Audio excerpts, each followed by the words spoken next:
now live in Florida, Georgia, Alabama, Texas, Ohio, Montana, Idaho, Oregon, Michigan, Pennsylvania, Illinois. Go to hardafseltzer.com today. Click on the store locator and enter your city or zip to find the closest location nearest you.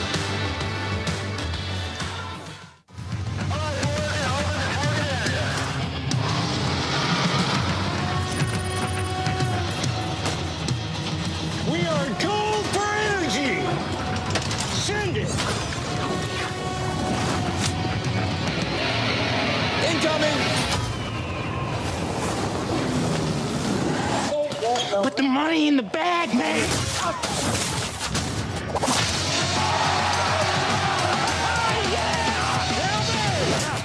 As I said, your paycheck is your thank you. What's going on back there? This is awesome!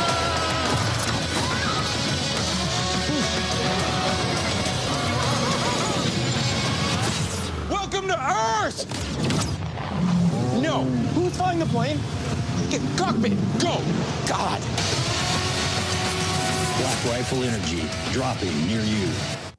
Welcome to Drinkin, bro.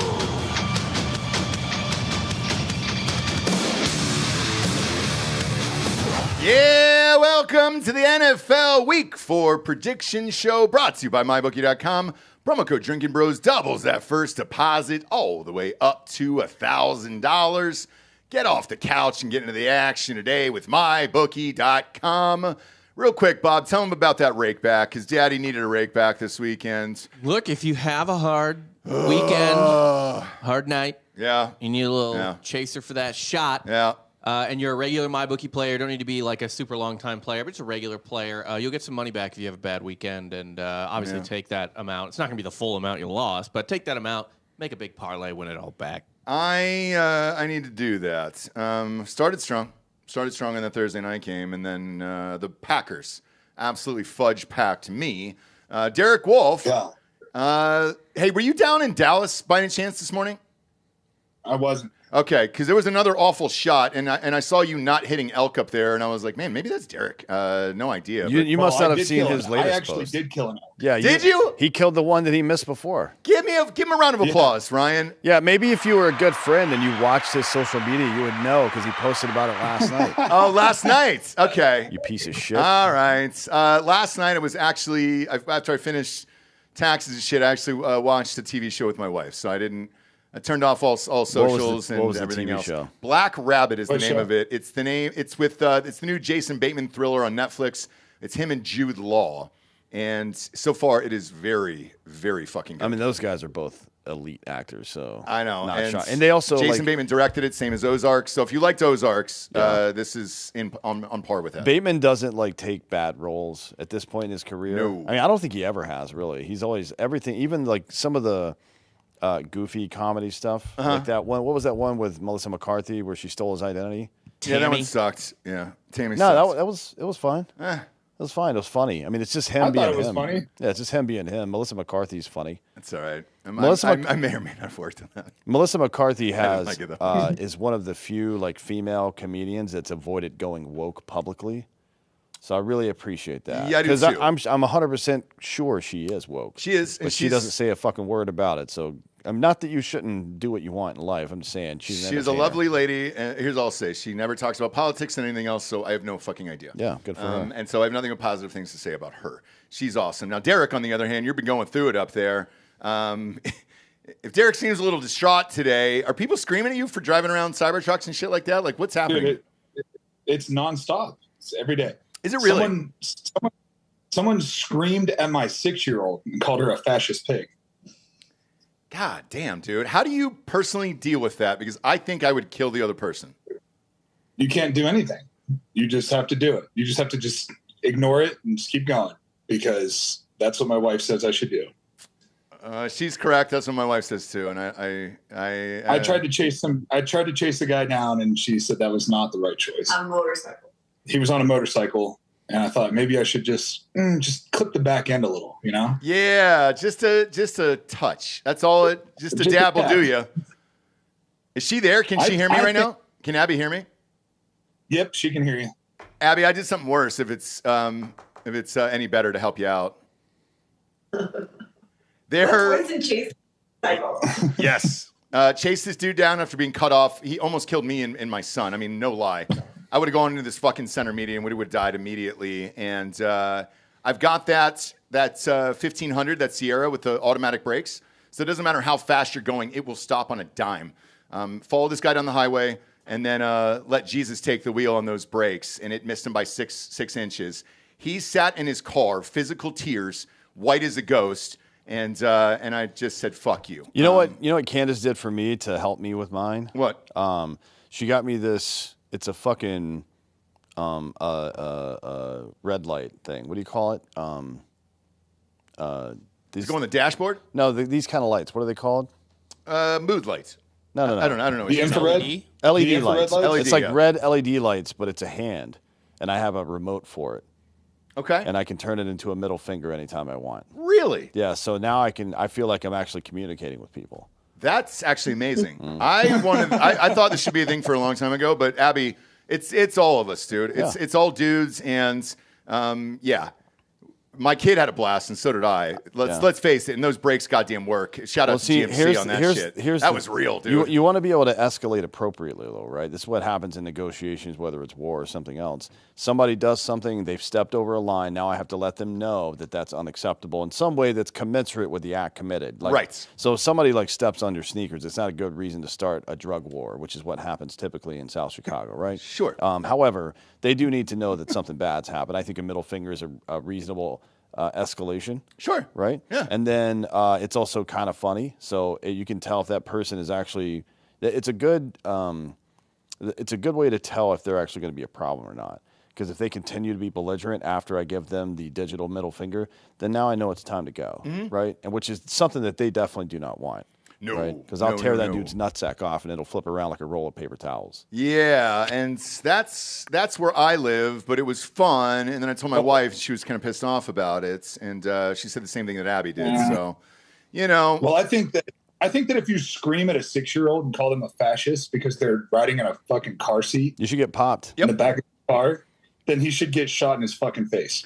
I agree. And with this dude, I had to pull my gun out, tell my daughter to put her earmuffs on, and fucking shoot him in the face. Probably want an eye muff as well on that one, not just the ear muff. Yeah, it's going to be a full facial muff there all the way around. The hilarious part, though, is if you actually got out of the vehicle with this person, they would literally piss and shit themselves on sight. It might even be a number 7. They might sneeze, come, bleed, and piss and shit, yeah. You piss and shits. So yeah, it's a full number 7 might have happened, a full evac. Yeah, it's just frustrating because you can't these people are all cowards. They don't ever want to. No. Hey, why don't you have a conversation with me and tell me why you hate that I drive this car? Why do you hate that I drive this car so bad? And then explain fascism to me and explain to me how you freaking out and screaming at a 6-year-old is going to solve anything. Yeah, for me, mine's kind of changed, man. Ever since this mustache, I look like Freddie Mercury in '85 at Live Aid. So, yeah, liberals love me now, dude. I look like I'm ready to suck dick. Really get it on. So, my life's kind of changed with this. And so far, I've had a lot more peaceful driving. So we'll see what happens. All right, kids, you know the rules. We'll go over last week's winners and losers via mybookie.com. And then we'll go to next week's picks. All right, first one was a big win here. This was Dolphins at Bills. I was unsure why the spread was so high. This was a 12.5-point game. Dolphin, you and I, Derek, were texting back and forth during this. Took the Dolphins, and then I took the under on this, which both of these hits. It was a big win for the weekend. Started off strong. And you and I were saying the same thing of, why did the Dolphins look so good? Because in the fourth quarter, this was tied. Yeah. I was shocked. I was too. I mean, because especially, you know what it was? It was maybe it just the temperature didn't drop like it normally would have. I think. Yeah, it was nice out. They got to go up to Buffalo at a good time of year. It was a little bit humid, probably. So Tua played a decent football game. Yeah, he did. He looked very good, and it was tied going into the fourth. midway through the fourth. And then Josh Allen ends up coming up with a comeback there. Some Fins fans were pissed at a bad call that happened. I hate the Dolphins fans, but yes, I will agree with you on that. You could easily call that. It was that a shit call. Yeah, so this could have been a lot closer, and it could have given the Dolphins a chance to go ahead and score there at the end, but it didn't happen. Bills continue to roll 0-3. Dolphins, 3-0, and then the Dolphins are now 0-3. Next up is the Packers at the Browns. I lost all the money on this game in the world. Why? Because this game was on every single parlay there was. Now, with my bookie and their teasers and everything else, it was in some cases a pick 'em, in some cases it was a half a point, some cases was the money line. All the Packers had to do was win this game. Spread was like, 8.5 or 9 or whatever the fuck it was. Not only did they not cover, they didn't win. Mm-hmm. And this came down to another last-second 55-yard field goal that no one was shocked that he was going to make this goddamn thing. Well, I won either way. You did? I had the under. Oh, that's right. You had the Browns. But I remember you picked the Browns. Yeah, Browns plus 7.5. Yes. That half a point. Mm-hmm. Yep. Yep. The half a point got me either way, but I thought it was going to be a one-score game no matter what. I did not, man. I thought the Packers have been playing well, and their defense has been playing well with Micah Parsons. And truthfully, I thought the Browns had given up. Those first two games, it really looked like they had given up, and now, they're 1-2, and another 55-yard field goal at the fucking ends.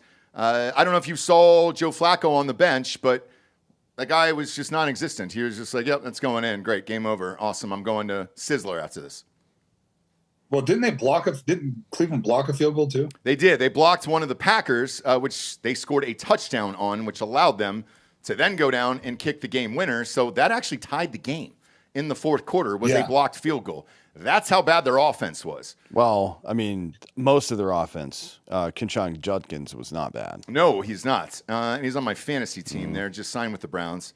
So he looks very good. He was excellent in Ohio State and Ole Miss as well. Green Bay just, to only score 10 points on that team is not good. No good at all. That's not good. And it's not like Jordan Love had a terrible game. He was 18 of 25. They just didn't let him throw it for some reason. It was very strange. He wasn't airing it out. Yeah. You got to take shots. You got to find opportunities to take shots and get – when you're in a game like that where Cleveland won the game as far as the control the clock and run the ball and do all that shit. So if that's working against you, what you have to do is you have to find opportunities to take shots. Mm-hmm. And that's all comes down to coaching. So really what happened here is you saw Green Bay get out coached.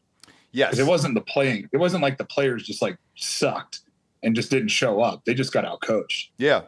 Whereas let's take the next game. Indiana Jones strikes again down in Tennessee. Colts are now 3-0. Danny Dimes. They're a real football team. I know. They're a real football team. And Danny Dimes was also 18 of 25 for 228 and a touchdown in this, and they won by fucking 3 touchdowns. Why? Because they split and ran the ball evenly with passes and throws, and this is a well-balanced team across the board. Who's their fucking coach in Indiana or Indianapolis? I actually don't know. I don't either. Shane Steichen. Where the fuck did this guy come from? I don't know, dude. All I know is what we talked about last week is that the new owner, the Jim Irsay's daughter, she is on the sidelines and she is running that fucking show like it is a business. Yep. She is down there trying to be the most efficient possible business she can possibly make it, and it's showing. It's showing. And then you have a quarterback, Daniel Jones, who just needed a new fucking setup.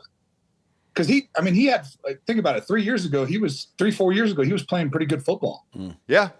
And then he tripped on that one run and never fucking remember that long run he had and he tripped. Yeah, but he's ever since then, it's he just couldn't get out of his own head. Yeah, he's got Jonathan Taylor now, and he's also got 3 rushing touchdowns of his own on the season. And he's throwing to Michael Pittman. And by the way, Tyler Warren is the currently, I guess statistically at least, the best tight end in football. He's leading all tight ends in receiving yards right now. And I'm telling you, that kid's just getting started. He's a fucking animal. Yeah. I don't know that we've ever seen a guy like that really. He's got that style that Tony Gonzalez had, that Travis has, that George Kittle has, where he's big for a quick guy, or quick for a big guy like that. but instead of the way that all three of those guys use it, which would mostly that seam route up the middle where they made a bunch of huge plays, this motherfucker can run it out of the backfield. Yeah. You know what I mean? It's like, what the hell, dude? I mean, that opens up your playbook so much when you have a guy that can do that. Yeah. And Indianapolis, with their current constitution right here, and who knows what they're going to look like in the years to come if they're able to, if their offensive line stays healthy and they're able to use one of those draft picks on another receiver. You're talking about like early 2000s LA Rams style high-powered offense at this point. They got a fuck ton of weapons over there. Like not just weapons, but dynamic weapons. You got to think Daniel Jones has another 10 good years. Yeah. Like he's really got a lot of football left to play. Yeah. So and Jonathan Taylor's 26. He's still got 2 or 3 prime years at running back. Fuck yeah, he does. I mean, they're in a very the way good they situation. do it now, Dan, the way they do it now, the way that the whole schedule is set up for the NFL, guys are going to start playing for a lot longer because they've made it like they've taken the workload way down. Yeah. Way down. There's more games, but the workload throughout the week and throughout training camp and all that shit, it's way, way down. Their receivers are 28. You're going to see guys play into their 30s and like still be really productive football players. Yeah, their top 2 receivers are 28 and 25, and then Tyler Warren, who's 23. Yeah. They got a young football team. And Jonathan Taylor's 26, and Daniel Jones is 28. And now they got a young owner who's hungry and wants to prove that she belongs. And she reminds me, watching her on the sidelines and all that shit that we were talking about, Derek, reminds me of Jeannie Buss. Jeannie Buss really wanted the fucking Lakers, and she really wants to goddamn win. So, and it's simply to prove, the dad wrong and everybody else. And man, it's so far it's a fun team to watch. We'll see if they can continue it. Next up was the Bengals Vikings. Nothing really to chat about in this game. You had 2 backup quarterbacks going at it. I think the Vikings had 4 defensive touchdowns or something. Like this felt like a preseason game. I don't even know who the fucking running back was for Minnesota, this Jay Mason guy. Who knows? Both of them are 2-1, ironically, with backup quarterbacks. Carson Wentz was in there for the first time in a long time. So who knows? I don't. That's how you know when you look at the numbers from this game and you see the winning quarterback has 173 yards, but they had 48 points. The defense just went. Oh, they went banana dick in this game, dude. I mean, it was. I kept looking up, dude. At one point, I want to say it was 34-3 at the end of the first half, and I was like, "What the fuck is going on?" Yeah. And then I looked at their box score, and I was like, "Oh, they got a shit ton of defensive touchdowns." So here's that and Jordan Mason. 5 turnovers. Jordan Mason also rushed for 2, and Carson did throw for 2, but Jordan Mason's been great this year. This is the difference. The Bengals without Joe Burrow are a bad team. And the Vikings with a replacement level quarterback are a good team. That's the difference. Well, this shows you how good he actually is. Yep. 100%. We were talking about that last week. Beat like that. Mm-hmm. Yeah. I'm looking at Jordan Mason. Exactly how good he is and like I keep saying, how egregious it is for them to waste his talent this way. Yep. I'm looking at Jordan. He's a generational guy, man. Like this guy is an unbelievable talent and you're fucking wasting it. I'm looking at this Jordan Mason guy real quick. 26, 4th year in the league out of Georgia Tech. Huh? I don't remember this kid at all. He was a backup for Christian McCaffrey the last couple of years. He was the number 1 backup. Oh, I remember him now. Yeah, shit. He lit it up for the 49ers. Okay. Yeah, I mean, he just didn't – you don't get – he's averaging 5.3 yards a carry for his career, but if you're not – it doesn't matter how many yards a carry you're averaging. You're not getting ahead of Christian McCaffrey. Right? So he's been languishing but to some he degree. stepped in and he was great. Okay, Played more last I know year, who this is. Played more last year. Forgive me, Vikings fans. I know who this is. He's a true number 1. He has been his whole career, to be honest. He's been stuck. He's been stuck. So now he's lighting it up there. Okay. Which is good for them because they're 2-1. Look, there's always a possibility. And with those receivers there, as long as you get the ball to Justin Jefferson, you got a shot every single game. Next up was Steelers Patriots. Look, Aaron Rodgers continues to fucking win. He also passed Brett Favre by 1 touchdown, and for a fucking fact he wanted to pass Brett Favre. So he did it, and Steelers are 2-1. They're starting to get used to him in this offense here, and the Steelers defense shined again. 5 turnovers in this one against the Patriots, the Patriots don't have that many turnovers, man. They're usually pretty disciplined. No. So Steelers could be pretty fucking good, man, as the season goes on. I expect they're always going to be. The Steelers are always going to be a team you don't want to fucking play. Yep. Like, you don't want to, if it's a game that you're like, fuck, we have to win this game, this isn't the game you want to, that's not the team you want to play against. You know, it's just, they're well coached. You got a quarterback who just like might show up that day and decide to fucking air it out and turn it on. So, and their defense is obviously, you know, they have an elite defense, I think. So, Yeah. Next up was Rams-Eagles. We talked about this yesterday. I know the Eagles came back from 26-7 at half and ended up winning this game. But I was more impressed by the Rams in this game, and I think this could be a dark horse, especially with two elite wide receivers. And this Kyron Williams kid has looked really fucking good at running back for the Rams. I know they blew it at the end. I don't really give a fuck about that. Being on the road at Philly is a tough place to play anyways. They finally took the training wheels off of Jalen Hurts in the second half and let him throw the goddamn ball. What's the answer up there for the Eagles? Because it seems like they've been real conservative all year with Jalen Hurts. well, imagine if Philly had like a quarterback that was like a competent passing quarterback, Joe Burrow? like as far as could sit back and like really, dissect a defense apart.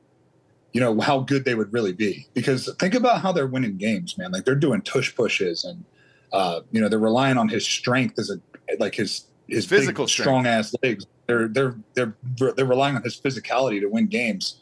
So just imagine if when they do take the training wheels off of him and let him be a real quarterback, I don't think there's anybody that can beat him. Yeah. So do you let him keep chucking? I know Philly fans, because I was watching this, and I had a full day off for the first time in a long time because I didn't have to coach shit. So I watched this entire thing. Philly fans were bitching about the offensive coordinator there. They weren't really pinning it on Hurts. I don't know who their OC is, but they don't like this guy and they want him fired. He can do it because Hurts can do it. He's proven that he can do it. Yeah, so let him fucking do it. However, but they have the best of both worlds. Sorry, Dan, I didn't mean to cut you off. But they have the best of both worlds. They have a quarterback who can be physical and he's also not a dummy. Like, he can read a defense and he can make the throws. He can make reads. So let him do it. And if those reads aren't there and they're not working, then you can go back to the physicality. And you have the best of both worlds. So that coordinator has got to take advantage of that.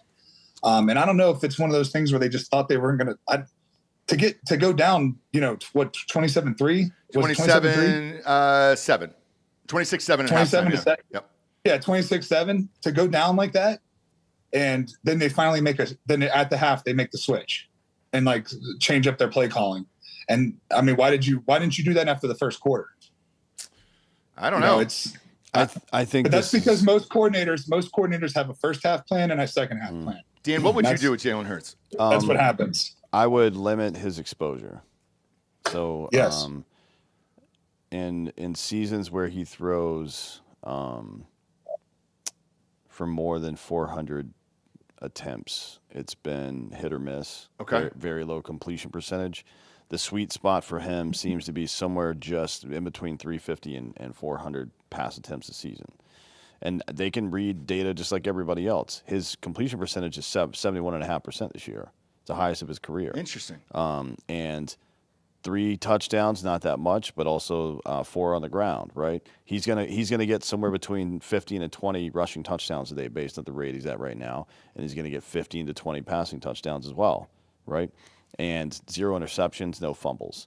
That's what we've talked about this before, but especially when you have a great defense like that, a turnover is often worse than a touchdown is good for you in those scenarios, right? Yeah. And I think they're doing they're 3. Like, this last game is kind of a wild card because they were down bad, right? Yeah, but you're this still good, you can give up. They're still 3-0. You could have given up at halftime. He could have, yeah. Yeah. But they're 3-0, and we're talking about what they should change, and they're 3-0. I think but that's not. I'm not hating on us as a group either. I'm just saying this is the fucking potential of this team. They're so much better than everybody else. And I think that's why we are so hard on them, is because this is the greatest team in the league. Like, the most complete team all the way around as far as offense, defense, and special teams. It's just kind of tweaking what they need to tweak. And yeah, Dan's correct. It's like, we're talking about them as a 3-0 team because they have so much talent that they really could improve and blow these fucking teams out if they wanted to. Maybe they know how good they are, and they're doing what the fuck they want. I mean, it worked for the Warriors for a long time until they started getting injuries. Yeah, but I will say this about Jalen Hurts. He's a fucking true leader, and he doesn't let that shit happen. So, yeah. Hey, Derek, I mean, it's a big confidence boost week 3 with one of your primary rivals in the NFC in your own conference to be down like that and to come back and fucking swing. They didn't come back and get into a grinded out battle down the stretch. They came back and smoked the Rams. Yeah. Yeah, it was two different. It was like watching 2 different games. Mm-hmm. The second half was just a different game. It's like, you know what it reminds me of is Band of Brothers. What it might have been, a lot of it, I think the Rams were shocked at them being up like that too. So the Rams, that's why like you see like a real football team, like a real contender in Philly, and then you see a team like the Rams that are like they really want to be a contender, but they're just not there yet. Like they're almost there. Yeah. They're just like it, and it might. Who knows? November might be the month that they turn it on and really decide that they're like a real contender. But you got a bunch of dudes on that Philly team that have won Super Bowls already. So at half, they're probably like, "Hey, let's fucking go! Like this is bullshit. Let's turn it on." And they did. They came out in the second half and turned it on. Yeah, they did. It reminds me of that scene in Brokeback Mountain. No, Band of Brothers when homeboys when they're gambling on darts or whatever, and he's throwing with his left hand, and they finally start gambling. He goes, "Oh, I guess I'll use my right hand now." You know what I mean? Also, the Eagles blocked 2 field goals in the fourth quarter. That's the kind of thing that puts the league on notice a little bit. All those kickers out there, kickers are the most, and I don't mean this disparagingly, but they're the only ones who have to sit there by themselves with the time to think about what the fuck could go wrong. You know what I mean? Everybody else is just running around reacting to shit. So now every kicker in the league is like, oh, fuck. If I go out and try to kick a 55-yarder against the Eagles, I got to get it up a little bit higher than I normally would. Otherwise, it's going to get blocked. And they fucking, what's his nuts? Jordan Davis? Jordan Davis, who is not what I would consider fleet of foot, ran it back for a fucking touchdown. And covered. You know what I mean? And covered, more importantly. Yeah. Thank you, Jordan Davis. He covered that line for me. So it's like, that's the kind of shit that puts the entire league on notice. Like, hey, not only can we come back from any deficit, even against a really good fucking football team, if you try to pull some bullshit on us, we'll stuff it down your throat and run it back for a touchdown. That's like Iron Curtain style stuff. You know what I mean? It gets in people's heads. Because he didn't stop. He could have just downed the ball because there were zeros on the clock. Instead, there was no chance he was downing that ball. No. But I love it. Big guy, the spread, it was 3.5. Yeah, a defensive tackle gets a chance to run a fucking tutty back. Not one fucking prayer he's stopping. No, I don't give a fuck what the scenario is. I'm running that fucker all the way. I owe that guy a case of hard AF because that spread was 3.5, and then they were up by 1. He returned it. That was the one that pushed it over the edge for me. So thank you, Jordan Davis. Won that one. Next up, won this next one. Buccaneers Jets. Same thing. I don't know how many weeks he can keep doing this in a row, but it's the 3rd week in a row. Baker's been down under 2 minutes, and then he's driven the team back to a victory. He did it against the Falcons. He did it last week against the Texans, and then he did it this week against the Jets. Same thing, though, ironically happened in this. Where he's my MVP. Yes, so far. Not his fault, by the way. He gave him a 26-13 lead. Well, and not only that, but I was watching this game as well because I had money on it, and I had this in the quad on YouTube TV. Not a sponsor. Wish you were. Call me. And with that, this was another blocked field goal for a touchdown. They were comfortably winning this game the entire time. And then to go ahead and kind of run out the clock, they kicked a field goal, gets blocked, and then returned for a touchdown. And the Baker just looked on the sidelines. When they panned to him, he literally just goes, well, let's go to work. Put his fucking helmet on, went out there, drove all the way down the field, kicked a game-winning field goal, and he wins again. 3-0, all into the last 2 minutes. Most exciting player in football. I can't wait till Godwin and Evans come back to go with Egbuka. Egbuka had another monster game for this guy. And Baker Mayfield had one of the funniest lines ever at a presser that I've heard in a long time. He's talking about that one-hander on the sidelines by Egbuka, and they were like, what'd you think of that catch? Is that the catch of the year? And he goes, no, it's not. Receivers should only use 2 hands on my balls. And I loved it, dude. That's Baker Mayfield, motherfucker. Yeah. And even then, dude, he had a joke right after the game was over, and I was a big fan, so way to go. But, yeah, Egbuka, the second play of that drive, 28-yard fucking reception down the sideline. Incompletion, a safe incompletion after that, and then another 20-yard chunk play, a couple of runs to get the clock down and in your position, and you cannot execute the 2-minute drill better than that. And that's he's done it 3 weeks in a row. 3 weeks in a row. perfect execution on the 2-minute drill. And that's the difference, man. The average margin of victory in the NFL is 4.5 points. If you've got that locked down and you can put points on the board in the last 2 minutes of the game, you are a threat no matter what the fuck's going on. It started as a hatred with me, and then it turned to an appreciation. Now it's turned into a deep love affair, and maybe I'll be wearing his skin by the end of the season if he wins the Super Bowl. Because fucking A, dude, this is great. It's fun to watch every week. I would love nothing more than to see Baker Mayfield in the Super Bowl. So would I. At this point, he's the most exciting player in football. I'm all in. That's one of the only chances you would get me to even go to it at this point. Is it in Santa Clara, though? I wouldn't go up there. Yeah, probably not. If it was the Redskins or Baker, I would probably go. Other than that, there's no way. God, Santa Clara's a tough one. I'll make it the stadium.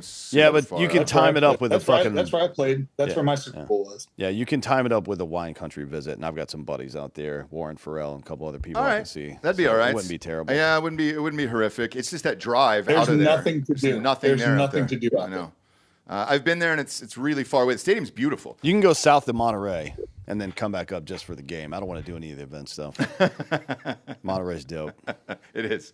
Next up. Redskins versus Raiders. Who started for the Redskins in this one? Daniels was out. Mariota. Mariota Marcus did. Mariota. Okay, so look, they were able to figure it out. They were able to run the ball and get a victory. They ran for 200 yards and 3 rushing touchdowns. And I think, didn't they have a bunch of defensive touchdowns as well on that team? They had a kick return. A kick return, and I think they had was it a scoop and score? I think so. I don't think it was an interception. I think it was a scoop and score. Yeah, they had a bunch of defensive touchdowns there. Let's see. They had a defensive touchdown. Who was it? Oh, it says a team touchdown. What does that mean? Team means special teams. So yeah, but where is it? Oh, here it is. Jalen Lane ran one back. Okay. Yeah. But good for them, man. 2-1. Daniels, is he back after this? What's he going to do? I don't know that there's any rush necessarily. We'll get to it when we talk about the game this week. Okay. Yeah, we'll see. Because that's a big win without your starting quarterback, and you could easily just given this one up, and you didn't. Yeah. Especially because the Raiders have been feisty the first couple weeks. Next up is Falcons Panthers. No need to ever talk about this game ever again. And my God, dude, it's how do you get blown out by the fucking Panthers? You know what? You know how, Derek? Can I tell you something? So 3 years ago, the Falcons had a coach that went 4-11. Do you know who that coach is? Who? He's the same coach that we decided to hire in the offseason to lead this team because somehow our owner thought, you know what, man, that 4-11 season you had 3 years ago was fucking awesome. Come on back. I guess he couldn't find another black head coach. Like, I don't know. Like, they are only hiring for the DEI shit, and we talked about this on Monday. I'm not saying this just to say it either, and I'm not being flippant about it. That was the owner's official statements the day we made those hires for the GM, the head coach, and everybody else. The Penix thing has always been a mystery to me, too. That felt like a second chance situation. I don't know what they're running down there, like Arthur Blank is. I honestly think he's got like a white savior problem where he wants to help people and, make something out of their lives because this is a poorly run GM all the way down to the head coach and everything else, and they should fucking blow this team up. You wasted an 8th pick on Penix. He was 18 for 36 with 2 interceptions in this game against the Panthers. I'm going to give you one more stat because I hate my life so much and the Falcons that this is really important. And tell me, Derek, if you've ever done this in your entire career, okay? The Falcons did not cross their own 30-yard line the entire game. Has a defense that you've been on ever held a team under the 30-yard line of their own 30 for an entire game? I don't think so. Not that I can remember. I can't remember. That's like some shit you would do to like a 1AA school in college when you played like, some shitty school at the beginning of the season. I've never seen anything like it. And we got the ball back in a turnover once and the kicker missed a field goal. That was another kicker that we've had. Not the Stop Asian Hate guy. He's already been fired. So with this entire team, I hope we go 0-17 this year and draft Arch Manning because we deserve it. Well, you accidentally won a game already, so you're going to have to Did we really? Which game did we accidentally win? Arch Manning, he can't beat anybody good. I know, but that's a move that the Falcons would make. They beat at the Vikings, actually. Oh, well. The Vikings are in the same ship that we are, so No, they're not. pun intended. The Yes. the Vikings are a good football team without a quarterback. That's what J.J. they are. McCarthy is terrible, but No, he's just young. if they put a fucking quarterback there, He's they've got awful, the man. talents. McCarthy's going to be fine. He's awful. Nope. Yes. No, This is- he's not. Yeah, he'll be fine. No. It'll take him like the back half of the season. He'll perform pretty well, I think. That game against the Falcons that we won, Mm-hmm. holy shit. What was he in that game, Derek? You and I were laughing about it. Was he 11 for like 90? It was so fucking bad. He was 11 for 21, 158, and two interceptions. And again, Vikings fans, Penix is just as awful. So don't think that I'm coming for just you guys. God damn it. Yeah, he's bad. Weird stat, though, that somebody brought up to me was that whole Connor Stallions thing. So J.J. McCarthy goes number 7. And then Donovan, their superstar running back, is no longer in the league anymore. He doesn't even play. He's not even on a practice squad there. Like, did he beef up the numbers of all these guys, let them go to the NFL, and then, hey, take care after that? I mean, at least they got paid for it. But Donovan Edwards is no longer in the league, which is a shocker because he fucking torched Ohio State 2 different times under Connor Stallions. So, fuck. I don't know. I don't know the answer there. Next up was Texans Jaguars. We'll talk about this for the reasons of the Jaguars. CJ Stroud has regressed to a fucking point that I don't know what's wrong with him at this point. They have all the talent in the world there. I watched that game.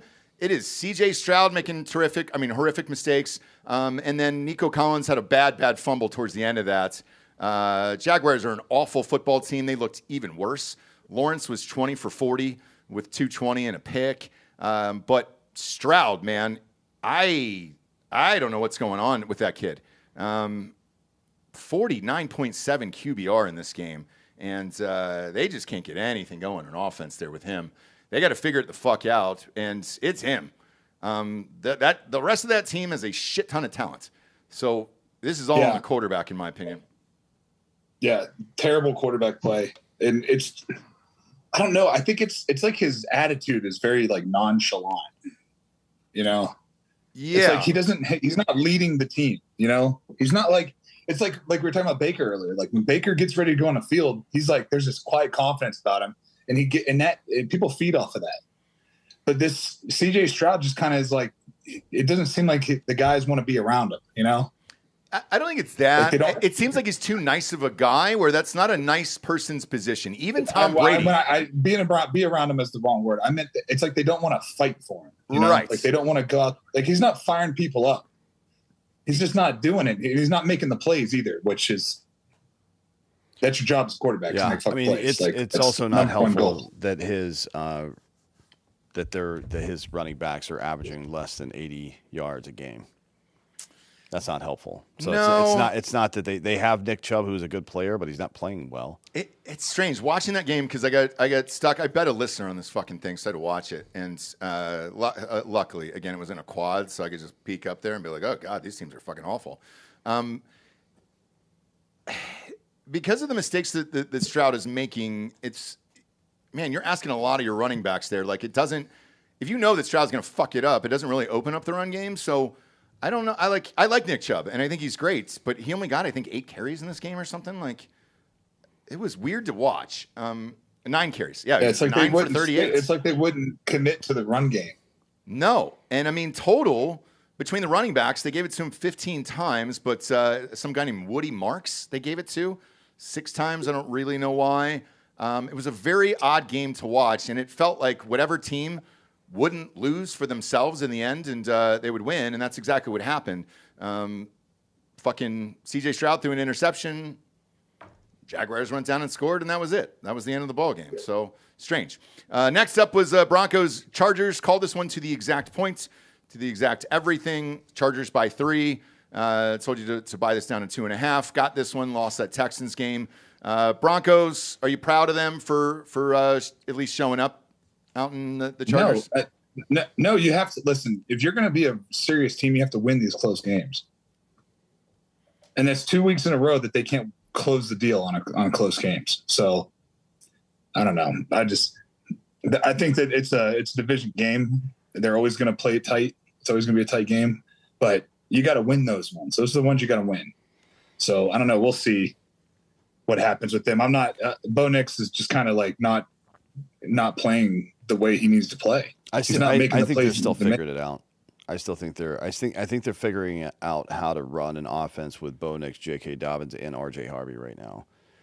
Yeah. I don't think they've done it yet. They haven't ran. They don't have their identity. They don't have an identity as an offense yet. Yeah, but that threesome right there, plus, I mean, Cortland Sutton's a good receiver. Cortland's great. Marvin Mims a good receiver too, and R.J. Harvey's catching more passes than he's getting touches in the run right now, at least. But I think sometime in the next couple of weeks, Denver's going to pop with those three guys especially, and it's going to get serious. I'm not real concerned about the Broncos. I mean, look, if you take away that shitty play against the Colts, they won that game. I mean, the guy missed the field goal, and then they got a penalty. So they should be 2-1, even with the 3-point loss here. So, yeah, I'm with you. I'm not worried about this team. Give it a few more weeks, let them click. They happen to be pretty bad on – I mean, the reason they lost this game is because they were 2 for 13 on third down. They just couldn't turn over series. And you give the ball back to the Chargers. The Chargers have weapons out the ass. Yep. I think I'm the Broncos played a tough game and didn't come through in the end, but I'm not worried about them at all. Saints, Seahawks is exactly what we called blowouts. It was another one was like 4 defensive touchdowns for the Seahawks in this one. The Saints are just that bad, and this is the worst division in football. Baker will take advantage of that schedule, and man, they could get a high seed down there. They got 8 games against those shit heaps. Here's the here's the bad this for college quarterbacks right now. You're looking around and like, do I want to be the best college quarterback this year? Because I don't want to get drafted by the fucking Saints. No, you know what I mean? Because Arch is out of the question now. He's terrible. He's going to come back next year. Yeah. I don't know, man. Kellen Moore is their coach. I think there's upside there. I think Kellen Moore is an intriguing head coach prospect. He was a good OC for years. Maybe he flames out, but they're just at the bottom of the barrel right now. I don't necessarily know they're going to fuck the guy up, whoever they get. Bob, there's a strange thing. So, Olave got knocked out again for the second year in a row in a brutal collision there because they don't have a quarterback that's, literally, the quarterbacks are trying to get that guy murdered. Kamara's at the end of his career. They definitely need a quarterback. Shane Rattler is not the fucking guy there. And Spencer Rattler was bad or Spencer Rattler, I'm sorry, yeah. Spencer Rattler was bad in college. Terrible. So, I would rather play for the Saints than I would, let's say, the Panthers the Jaguars. I just think the Saints aren't the level of Browns, Giants in terms of generational quarterback. Yeah, they could turn it around at some point with the right people, but it's going to take more than just the first round quarterback. They need a lot. Year. They need a lot for sure. And Homeboy getting that many concussions. Completely rebuild. Yeah, Homeboy getting that many concussions. I don't know how long you can last doing that. It's the same thing that happened to Brandon Cooks early in his career. He was very good, and then he got 6 concussions, and he just kept getting knocked out on these awful plays across the middle. So it kind of derailed the rest of it, but he was on his way to be a superstar. I don't think they're anywhere close to drafting a quarterback. I don't think that's what they should do. I think they should fire Sale, get more first-round picks, and stockpile everything but a quarterback. Oh, that's right. You guys still want to see that Slough kid play. I don't care. I would like him. to see it, but I don't. Put him in now. What does it hurt? He's 0-3. They're 0-3. No, they Giants are going to put in Jackson Dart this week, so who cares? Yeah, they need everything else. Yeah. Right now. Starting off your fucking rebuild with a quarterback is the dumbest shit you can ever do. Look in Cincinnati. Yeah. No. Who knows? Next up is Nail Polish versus the Cowboys and Caleb Williams. 4 TDs and, did he look great, or is the Cowboys' defense the worst in the league? I'll leave that up to you. The Cowboys suck. Mm-hmm. They're awful. They suck. They're the worst team in the league. Fun fact, this is the first game, and this is how bad the Cowboys' defense are, first game in Caleb Williams' career in which he was not sacked. Really? No shit. Oof. Wow. That's Cowboys, that is not great for the Cowboys, dude. But you had to get rid of. You couldn't sign Micah Parsons. Couldn't do that. No, you couldn't sign your best player, but you can give your worst players all the money in the world. Honestly, I think they did a good job there too. Their defense is going to suck either way. They have 2 extra first-round picks now. Yeah, which they'll use on stupid shit. Yeah, they'll fuck it up. Yeah, they'll fuck it up. The Cowboys are a joke of a franchise until they get new ownership. Yeah, I agree. Yeah, Jerry Jones has got to get out of there. Mm-hmm. Yeah. Next up, Cardinals, 49ers. Ugly game, but it shouldn't have been for the Cardinals. What did fucking Murray do in this game? 22 for 35, 4.5 yards per attempt. Yep. And you got Marvin Harrison down there, and you refuse to throw him the ball. I don't know if he can see him. Oh. I don't know what the fucking problem is there, but somebody save that guy's career for Christ's sakes. Yeah, dude. He only goes to the tight end. Everybody asked me in the fantasy football draft that we did why I drafted Trey McBride so high. I go, because that's the only guy that Kyler Murray throws to, and he's the most consistent guy in my fantasy team. I mean, you know, he had a fucking touchdown again in this goddamn game and 43 yards and 5 catches. He was the leading receiver for the Cardinals when they have fucking Marvin Harrison Jr. and Zay Jones. I don't understand it. But, yeah, they lost again. 49ers were fine with Mac Jones, so he's steering the ship. They're 3-0 with a ton of injuries. And Bosa's now out for the year. Did you see that, Derek? Joey Bosa's out for the year. Nick Bosa's out of the year. Yep, ACL. Oh, Nick is. Okay. Yeah, out for the year. Sucks. So I don't know what's going to happen with this team, but they are 3-0. They're barely winning every week, and Ricky Pearsall took a gunshot, came back, and is fucking catching everything in sight right now. 117 yards. Maybe that's the secret. If you've got a rookie receiver that's struggling, they've got 2 guys now that have been shot. Who's the other one? Brian Robinson Jr. Oh yeah, got shot. shit. Yeah. That whole team has been shot, man. Yeah. They might start lining them up in the parking lot after this, man. They'll be better after this. Next up was the Chiefs-Giants. Giants are the fucking Giants. They're going to start Jackson Dart this week. I was more concerned with the Chiefs. Chiefs look like shit, Derek.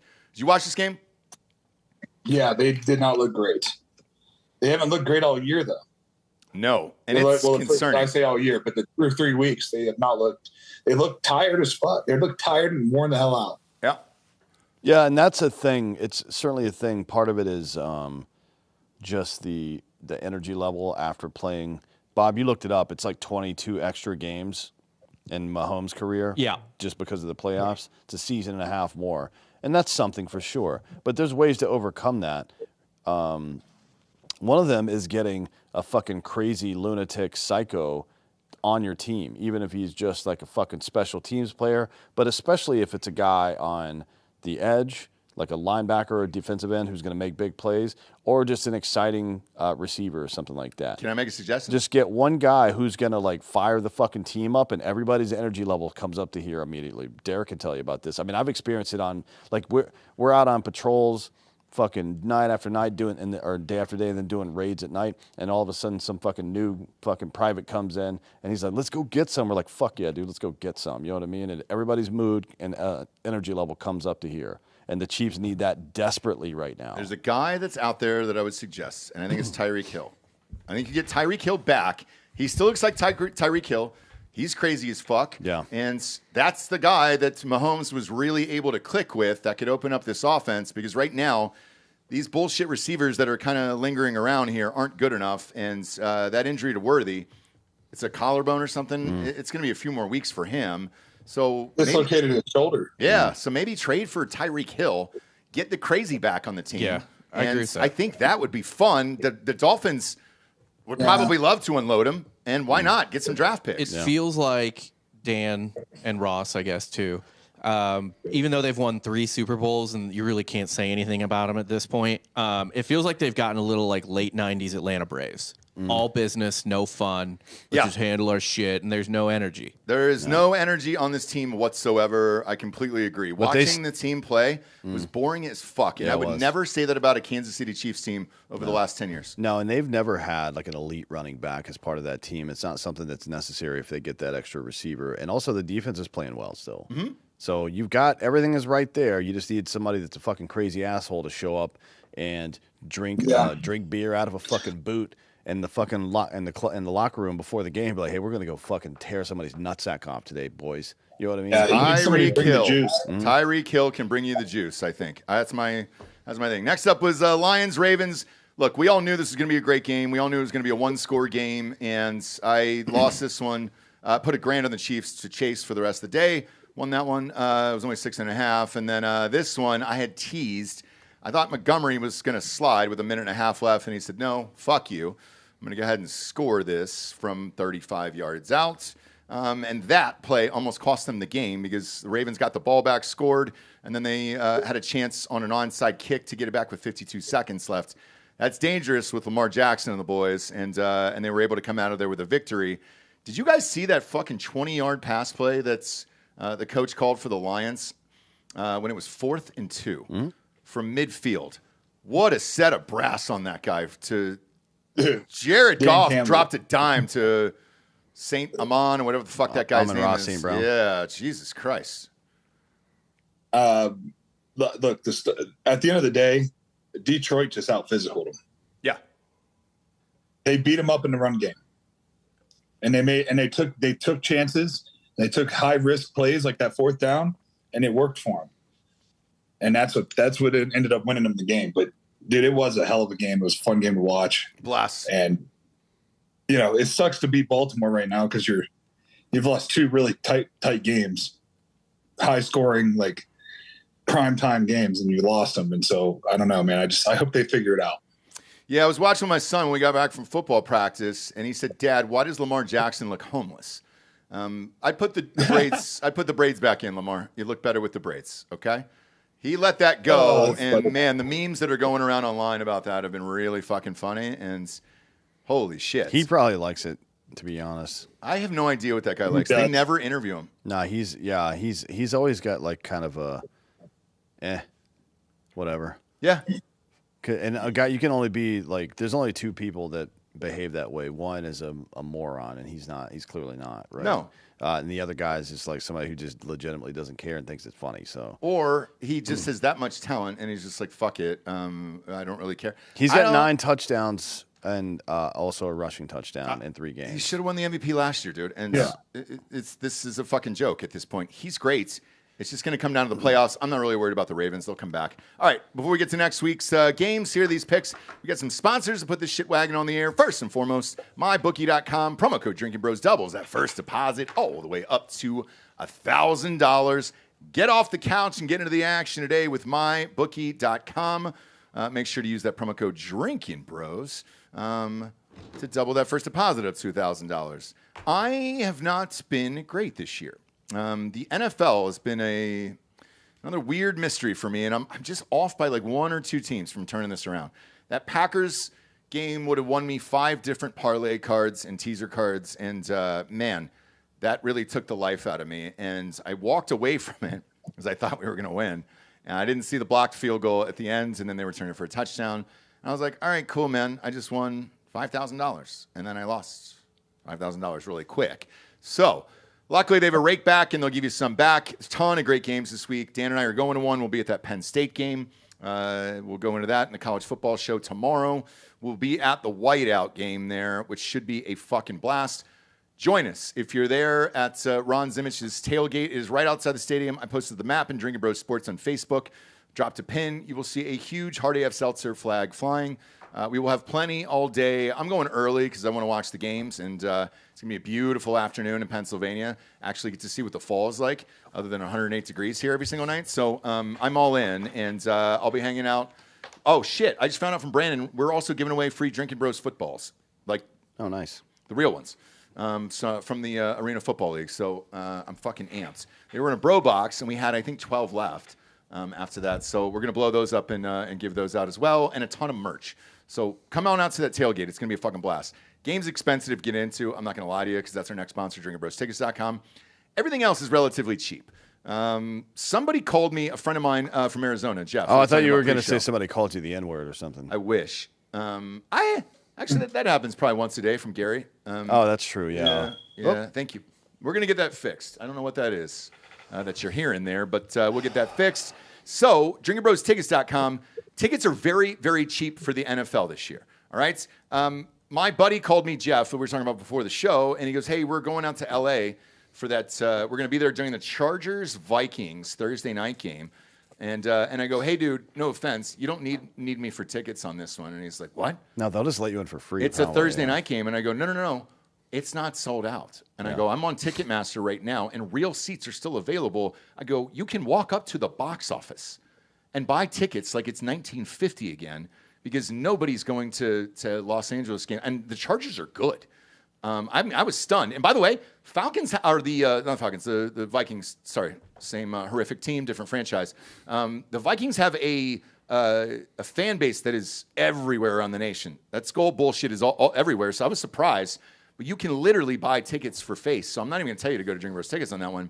And then the Thursday night game, which we're going to talk about, the Seahawks and Cardinals, it is $40 fucking dollars. The average NFL ticket price is $175 for the worst seat in the stadium. $40.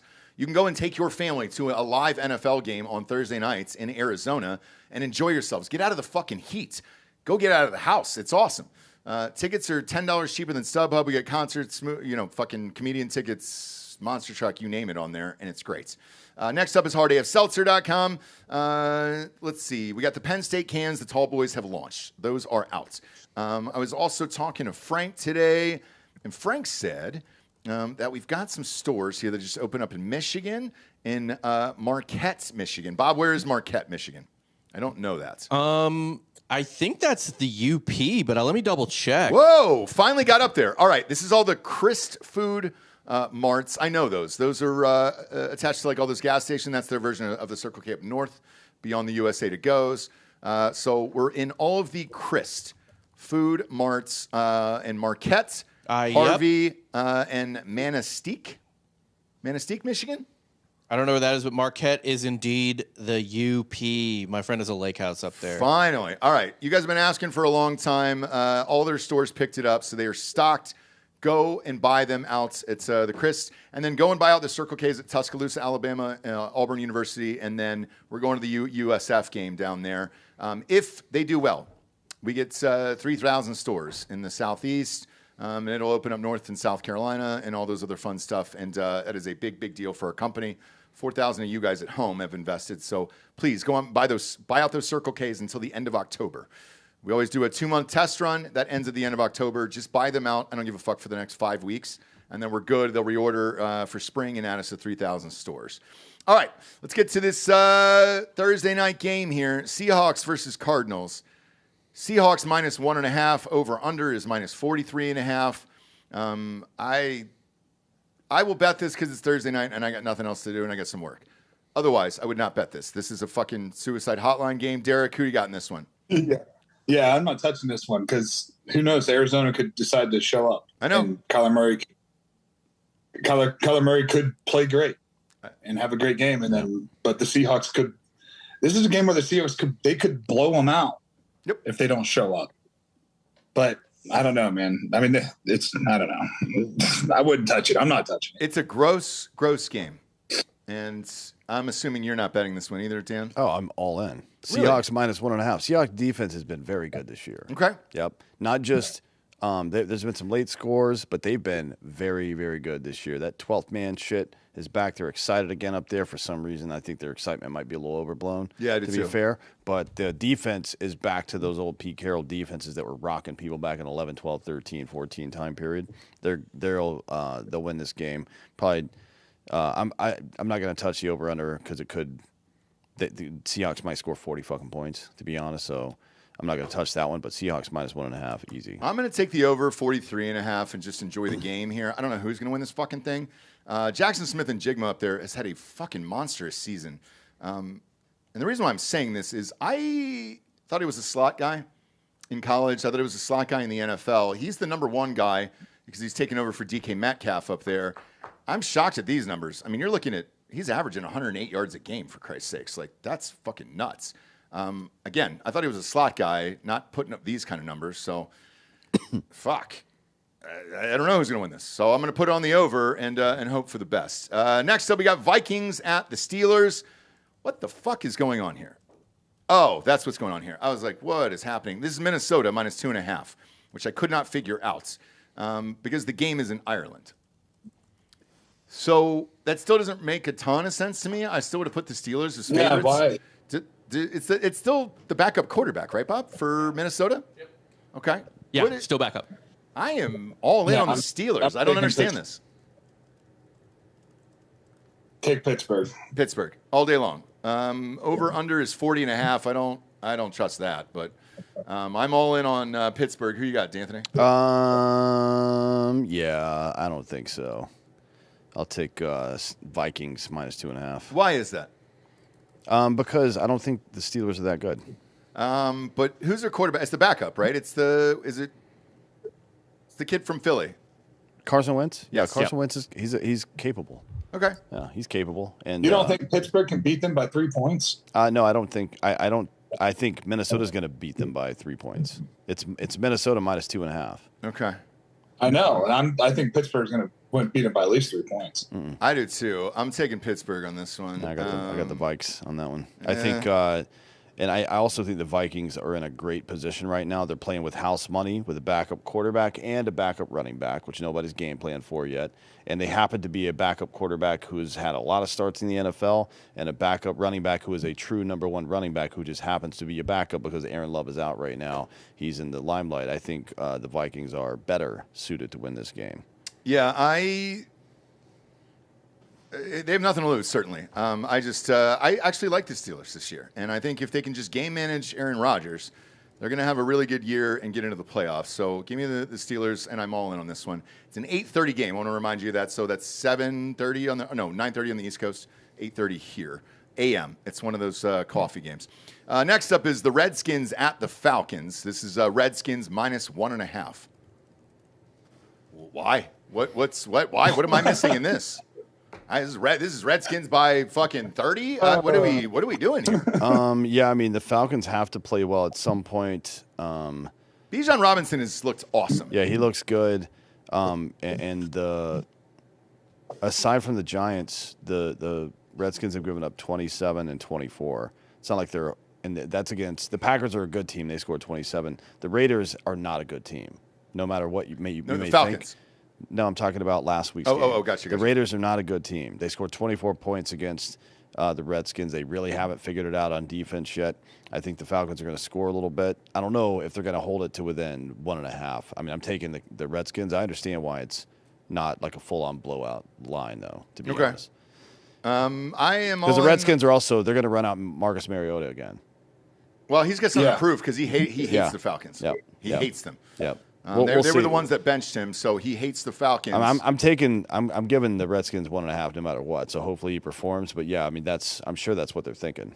Yeah, because he's been pretty wildly inconsistent over his career. He'll have the odd good game or 2 or 3 game stretch sometimes, but then he goes into like a 5-game slump. So TBD. Bijan Robinson, dude, 400 all-purpose yards already, like fucking receiving and running. This was definitely worth the number 1 pick in the draft, but Penis is the quarterback there. All in on the Redskins. Derek, you? Yep, Redskins. Yep. They can't beat this Atlanta team by 1.5 points. I don't care who their quarterback is. I don't either, man. It doesn't matter. Next up, I haven't seen a spread this high in 3 or 4 years since COVID, I think. This is Saints at the Bills. This is Bills minus 16.5. Nobody ever covers these. Because they don't care. They never. don't care. Which means I'm not going to bet it because the Saints are bad enough to just let it happen. Let's say, so the Bills are in a position, one, they're 3-0. They know they're going to win this game. James Cook is on fucking fire again this year. By which I say again this year, like he hasn't rushed for 1,000 yards every year since he became a starter. On fire again this year. He's on pace for like 25 rushing touchdowns. It's all clicking for the Bills. So you can fall into a trap in these games. You can get lazy, or you can come in with a plan and be like, "Hey, we're going to execute on. We're going to do this thing and this thing really well today." And the score at the end of the game is going to be what it is. But here's some stuff we've seen in the first 3 weeks, and we're going to fucking execute at a high level on these 2 or 3 things as an offense, and that's what we're going to do out here. And that's how you approach a game like this. And I don't, to me, that doesn't read like a. Not always, Dan. That's how the logical mind thinks. Yeah, I know. But sometimes these games, take it from me. Sometimes when you play a game like this is where the coach says, "You know what? We're gonna fucking pad some stats." Yeah. I mean, to be fair, we're gonna get some. And on the defensive side of the ball, they're thinking, "Let's get some Let's try to get 6-7 sacks in this game." I know on the defensive side, let's try to get 3-4 turnovers. Yeah. That's what's going to happen. I think this is a 31-6 game or something like that. I think it's a fucking blowout. It may very well be. It might be. Here's how much I don't. It's in Buffalo. I know. It's a home game against a shit team. They're going to fucking come out there and go fucking ham on these guys. And then go home and eat some fucking buffalo wings. Here's how much I don't trust this game. My bookie, if you bet 4 teams, lets you have a 13-point teaser. You could take Saints minus 29.5 if you wanted to in this game. I don't even trust that. I really don't. So I'm not touching this game at all. And if you wonder how serious the Bills are and their fans are about this season in particular, I always look at ticket prices. This is they're playing the worst team in the league. Buffalo is a blue-collar city, and these tickets, the last row, is still going for $263 in the last row of the stadium for the shittiest team in the league, the Saints. So they care, man, and they're showing up. They're showing out. They're going to be loud as fuck. I have no idea if they're going to cover this. I can't bet on this. Sorry. I don't. I think this is a risky one it is, because any 16.5 points in the NFL is fucking asinine, really. And like Dan said, it could be one of those games where they just come out and do what they're going to do really well that day, and they're going to fucking run their system. Or they might say, you know what? Let's go fucking embarrass these guys, and let's just pad our stats. Yeah. I mean, you could be right. Their next couple of games are this week, obviously, against the Saints, then the Patriots, then at the Falcons, and at the Panthers. So there's plenty of opportunity to pad some stats. This is a 4-week stretch where they can fucking Josh Allen can really fucking pad his MVP stats. They might be 7-0. And guys on the defensive line are going to be like, I can get – because think about it, man. Anytime here's the way it works. Once you get past 6 sacks, everything over that is worth $1 million on your contract, on the next contract. Shit. God damn. That's how it works. So once you break 6, because it's hard as fuck to get to 6 sacks. It is. It's just hard. And then once you get to 10, then it's like anything after 10 is usually like $2 or $3 million a sack on your next contract. Okay. So yeah. So that's the way you got to remember, like, that this Spencer Rattler fucker is going to they're going to be hunting him, so because they're going to shut that run game down. Yeah. They're going to try to shut that run game down. This defense can shut that run game down. And they've played, think about the good teams that they've played the last couple of weeks. These tight games, these pretty good football teams. Now they get to play. They're going to come with that same energy against a shitty football team and fucking run through them. I hope so. We'll see. I'm not touching it, though. I'm not touching it. Next up is Browns at the Lions. This is Lions, minus 9.5. Who you got in this one? Derek, we'll start with you. I got the Lions. Covering 9.5. Oh, no, I thought you said no. I don't like that. I'll take Cleveland in this one. I don't think Detroit's – well, here's the thing, though. I think Cleveland they have a good defense, but I don't think they have a good enough defense to stop Detroit from scoring 27 points or 21 points at least. Yeah, I did too. I'm going to take this in all my teasers. I'll take this in a 7-point teaser for all my cards for the weekend. I'll take Detroit. Detroit minus 2.5 will be on everything I do all weekend. And if they lose, that'll be my Packers game of last weekend that fucked over every card. But if they don't beat the Browns at home, I would be stunned. Yeah, but they'll beat them by 3 points. Yeah. Regardless, but the more interesting part of this game is when's the clock starting on Dylan Gabriel? When are we going to see him? I mean, so they're going to lose this game by a score or more, and I think week 4 or 5, you probably pop them in there. Next week they play the Vikings. That's going to be a close one, I think. I think the Vikings probably win that. They're at Steelers after that. That's a rivalry, so who the fuck knows what's going to happen. I wouldn't start them against the Steelers. No. And then they have the Dolphins after that. But what the point is not the matchup so much as this Browns team could be 1-7 pretty quick. Yeah. And then, I'm not in on the practice field out there, so I don't know how well Gabriel is integrating, right? Apparently, well, and the players like him, so yeah. Yeah, but it's like test him out. It's one thing in practice, another thing at game speed to see if he's going to be like, can he read the progressions fast enough? Again, we've talked about this many times before, but Gabriel is a timing quarterback. He's a left-handed Drew Brees, kind of. Not to say he's that good, but that's the style of football he plays. So there's a lot of fucking flat passes, a lot of checkdowns, and a lot of 15 to 25 yard teardrops, right? Kind of like Russell Wilson or something like that. But Drew Brees thrived on that the last 10 years of his career. That's how he can play. But it requires you got to be synced the fuck up to do that stuff. You have to be able to, as the quarterback, you got to be able to read the progression and the defense really well to know which the flat check down or drop pass, which three you're going to go to. And for that drop pass to be successful, you and that number 1 or number 2 receiver have to be in sync all the time. Who is their number 1 receiver for the Browns? Do they have one? I don't know. I think they got rid of everybody, right? Is Judy there? Yeah, it's Jerry Jeudy and Jeudy's Cedric Tillman, and they have David Njoku. And then Judkins and Jerome Ford has been playing more as I think he's been catching more passes than he's been running the ball. There's some talent on this team. Yeah. I think I just say chuck him in and see what happens. That's my opinion. Yeah, you don't want to get him fucked up or ruin his confidence, obviously. But I think Gabriel's been through enough. Like, he's been injured, come back, played in high-level offense in Oregon. I think he's smart enough to be able to deal with some failure and work through it, to be honest. Why not? Chuck him out there. Yeah. At least you can see if he's got balls or not. Next up is Panthers at the Patriots. This is Patriots minus 5.5. I'll start first on this one.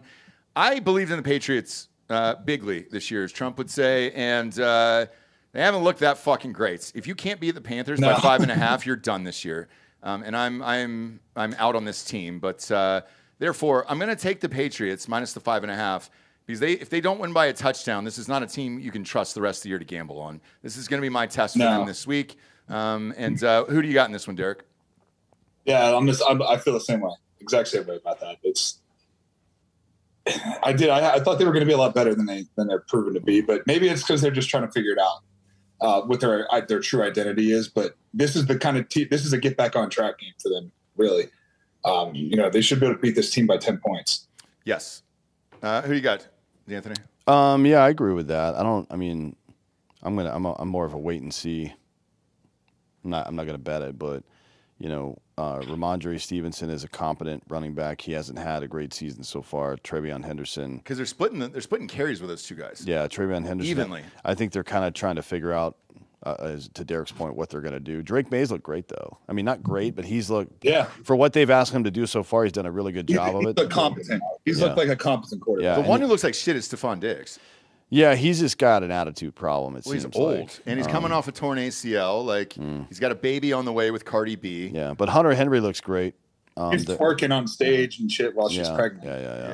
Yeah. Hunter Henry looks good. Vrabel's going to have a defense ready, so maybe it's safe. I don't know. I'm not going to bet it, but this will be an interesting game to watch to see when they start clicking as a unit and start executing, right? Because I do think they're capable. I did too. Next up is Chargers-Giants. Jackson Dart's first start. Scatabo might be starting as well in this game. This could be the energy you're looking for here. It's Chargers minus 6.5. This is a really tricky game to me because this could be a fucking trap where they just go bombs away. Dayball's fighting for his life out there, so it's like he's got to go open up the playbook and do whatever he wants. If you're a gambler, bet the Giants on this one because they have, anytime you change things up, it's hard to game plan against, and it's still the NFL. Yeah. So, Jackson Dart might come out there and light it up, and Cam Scatabo might rush for 100 yards, and they might, keep it. I don't think they'll win, but I think they can keep it tight.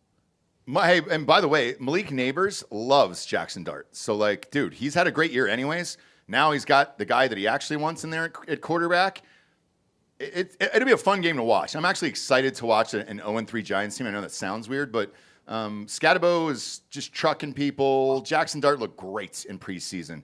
God damn, that guy looked like a superstar. So I'll be watching this game. I don't necessarily think that I bet this game though because of what you said. I just don't know. Yeah, I would bet. I would put something on it just because. Where at though? Where do you go with the Giants? Yeah, I'd put something on. I'd put just a little something, just sprinkle something on there because I think that it's one of those.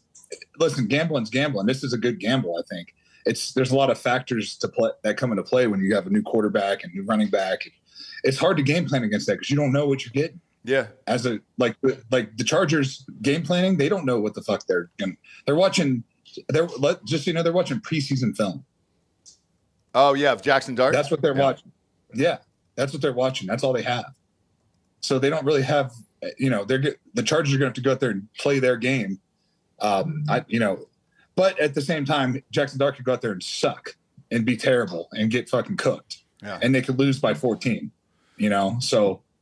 Yeah, I'm gonna. If you're a degenerate gambler, I would bet the fucking Giants. I would. There's a level though. There's levels to this. Derek, and I'm not on that level yet. So no, I'm not gonna. I'll stay away from this, but I will watch this. I'm gonna bet this. I think this on. is an easy bet. To be honest, Chargers minus 6.5 is an easy bet. I think so too, but like, dude, I don't want to. It's Jim Harbaugh against a first-time quarterback. Mm-hmm. Right, and if you don't think Jim Harbaugh, but that's what I'm saying. You don't think Jim Harbaugh remembers Jackson Dart from college? You don't think he's one of the guys that was looking into people? Like he knew he was going to the NFL even in that last Michigan season. Look, they spied on everybody, so he knows everything about Jackson Dart from college. But he knows all of it. Yeah. He's gonna fucking shut this dude down. I'm telling you. Okay. I am excited to see Dart and Scatabo on the field, though. Dart, Scatabo, and Malik Neighbors are a very fun trio that I'm looking forward to. Yeah, I think, maybe I was going to say next year, but probably sometime this year they're going to fucking hook up and things are going to get weird up there. And still the Giants are a cursed organization, so they'll all have – and Wan'Dale Robinson, by the way, is fucking crushing it this year for them. So they've got – there's a lot of talent there, but it's the Giants, and they will find a way. And then all three of those guys, actually all four, Dart, Scatabo, Neighbors, and Wan'Dale Robinson will all go somewhere else after their rookie contracts are over and have the career year. Yeah. When you say hook up on the field, are they going to butt fuck, or is there any chance of that? I don't know if it's going to – what's the weather like? 73 at kickoff. Yeah, you can butt fuck in that. Yeah, you can definitely butt fuck in 73. Yeah. Ass season starts in 6 days, too, man. October 1st is getting close. Yeah. Yeah, 7 days away. Yeah. All right, next up is Eagles, Buccaneers. This is one of the games of the day to me. I think is Philly minus 3.5. I think it's a trap game for the Eagles, actually. Going down to Tampa, it's going to be 88 at kick. It's going to be humid as fuck down there. And they just came all the way back and spent all their energy last week. Now they're going to get on a flight and go down there. Trap game. I think they could probably win. It's that half a point that is getting me. And that's why I'm going to take Tampa Bay. Tampa, they'll keep it a 3-point game. Mm-hmm. I think they'll keep it a 3-point game. Yeah, I think Bucs plus 3.5. Yep, that's where I'm going to go with this. And if you're an Eagles fan, this is a trap game for sure down there. It's going to be hot as fuck. This is the hottest game of the entire NFL season. It's going to be miserable. Yeah, miserable. Next up is the problem with playing in Tampa is that you could get lightning delays and shit. Oh yeah. Yeah. When it's hot like that, it's going to storm. I guarantee. What time's the game? 11 a.m. 12. Yeah. Yeah. I bet they get an afternoon shower in the third quarter, and it's a fucking lightning delay. Golden shower, maybe. And that kind of stuff sucks to do. It sucks. I've been part of it. And I heard somebody always gets Hep C in that pirate ship in the end zone. Can't confirm that. It's just what I've heard over the years. Next up is Titans at Texans. Both teams are 0-3. This is Texans minus 7.5. Normally, I would have said fucking pounds the Texans, but I don't fucking know what to do with this. Titans plus 7.5. Okay. I'm feeling so last week. Let me check. I was 9-2 last week, so I'm feeling like I should take some risk. Okay. Now I think that the Colts are after their one. Or Colts, what the fuck? The Titans after their one opening game, they're scoring about 20 points a game. Texans aren't doing much better. And the Titans' defense has not been the problem. They just can't stay on the field and do stuff. The Texans suck. Yes. That's what – this is not about the Titans being good. This is about the Texans sucking. This is going to be like a 20-19 game or some bullshit like that. And as a viewer, I want no part of it. I'm going to check the box score after the game and see if I won money or not. Yep. Period. Yep. I will not watch 1 second of this game. I won't either, and Derek, I won't bet it either because I don't want to watch it. I don't want to have to. I would bet it. I had to watch the Texans game last week, and it was awful. Like the Jags and the Texans. I don't have to watch them the rest of the year. This spread is made for you to make some money on. On who are you taking? Yeah, to bet Tennessee. Okay. Yeah, that half a point there is really enticing. 7.5 points. You think they're going to beat them by 10 points? I don't know. And tickets are $50 for this goddamn thing. Like, I mean, Jesus Christ, nobody cares down there. It's wild. And by the way, to go back to my point about of LA fans being the worst fans on the universe, I don't give a fuck if it's the Chargers or the Rams. Both teams are very good this year, and it's you have the Colts coming to town next with Indiana Jones, 3-0. Rams are 2-1. Rams minus 3.5. Tickets are $42 fucking to this goddamn game. That's crazy. In LA, it's a big game. Huge game. I don't understand. Way to support your team, fucking losers. So, betting wise, though, what do you do at 3.5? Kids' dicks off. They don't care about football. No, and they're trying to get Danny Dimes' dick. I don't know what that's about, but yeah, there's Gavin Newsom's doing something at halftime with a kid and a pair of scissors. Violet Affleck's going to go out there with her mask on and demand everybody mask up again. Yeah, not only mask up, but we're probably going to have to use Daniel Dimes somehow to free Palestine. Yeah, I don't know I don't know how he's going to be involved in that, but I'm not sure what's going to happen. But there'll be something in the end zone to end racism. A lot of things that are going on in this game. Let's get to the actual game though. Rams minus 3.5. I genuinely, this is a really tough game for me. This is a tough NFL slate to pick for me this week. Who do you got, Derek? I like Indy. I like Indy winning this game. Okay. Dan, I do. So I agree. I'm taking, and I'm Indianapolis money line. Man, the Rams have been looking good, dude. They're giving up 100 yards rushing. It's 3.5 points, which is it is. So this is going to be a 3-point game. It is. It's going to be a close game. I'm going to knock it down 0.5 point. And if I push, I push. But I genuinely think the Rams probably win by 10, just because they have a pretty good fucking team. And this is going to be the real test. This is going to be a real test. Think about it, dude. The Broncos have a fucking elite defense, like one of the best defenses in the fucking NFL. Yeah, and they came out there and fucking beat them. I know there's a field goal bullshit, whatever, but dude, at the same time, at the end of the day, man, I think that the Broncos defense is much better than the Rams defense.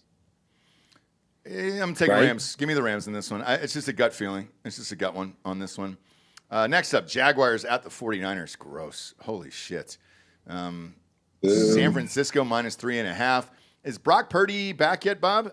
What's he doing?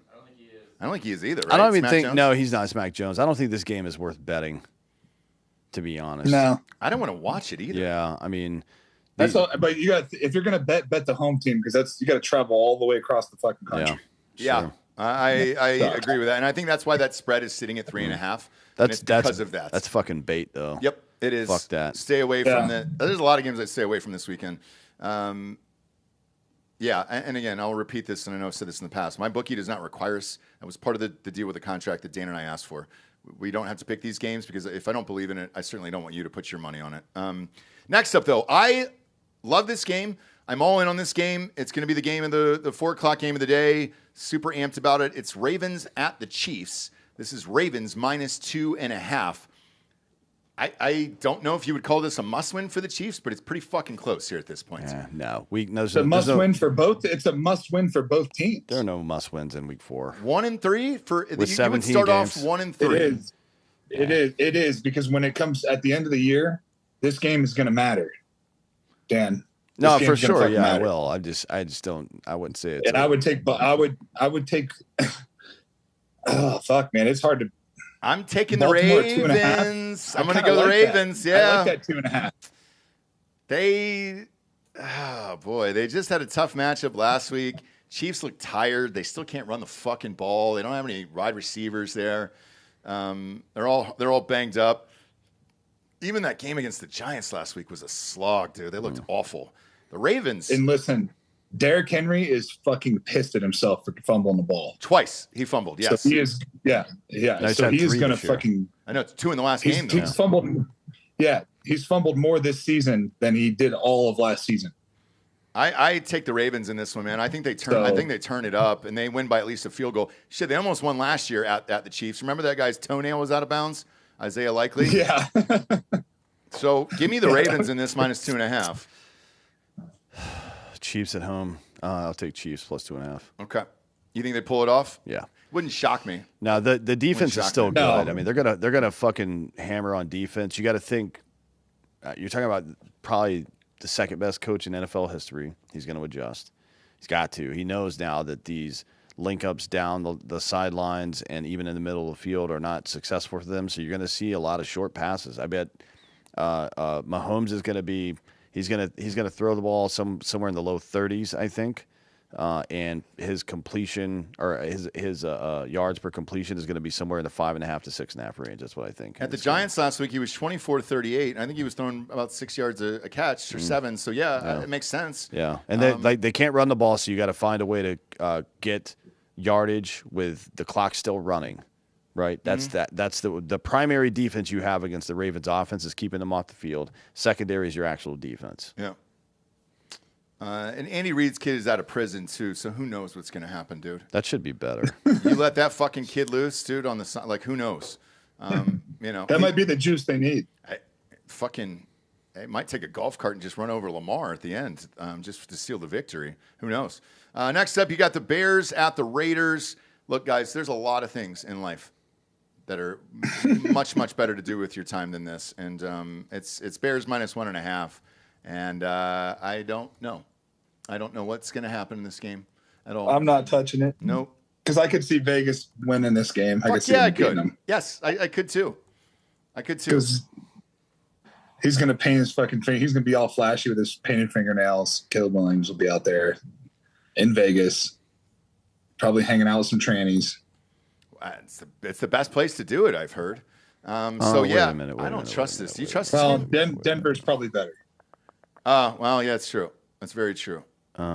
Chicago's run defense is fucking bad. They're giving up 140 yards on the ground per game. Ashton Genty's going to run for terrible.